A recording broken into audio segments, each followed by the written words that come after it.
السلام علیکم دوستو، آج میں آپ کو شہزادی صاحب کی ایک اور حکایت سنانے والا ہوں جو نوشیروان بادشاہ کے حوالے سے ہے، جو اپنے عدل اور انصاف کے حوالے سے بہت مشہور تھا۔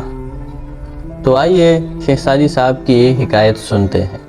تو دوستو، کہا جاتا ہے کہ نوشیروان بادشاہ اپنے ساتھیوں کے ساتھ شکار پر نکلے تھے، اور انہوں نے جب شکار کیا تو بادشاہ نے حکم دیا کہ کیوں نہ اس شکار کے گوشت سے کباب بنا لیا جائے۔ تو جیسے ہی انہوں نے حکم دیا تو انہوں نے کباب بنانا شروع کیے۔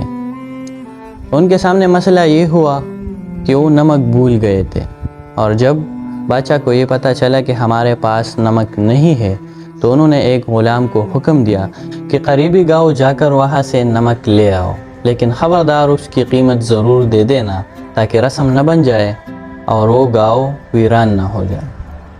تو اس غلام نے بادشاہ سے عرض کیا کہ بادشاہ سلامت، اس مقدار سے کیا نقصان ہوگا؟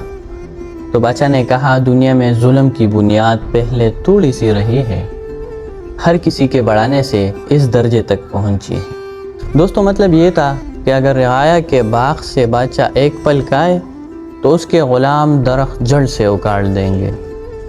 جب کوئی بادشاہ آدھے انڈے کے برابر بھی ظلم جائز سمجھے تو اس کے سپاہی 1000 مرغ سیخ پر چڑھا دیں گے۔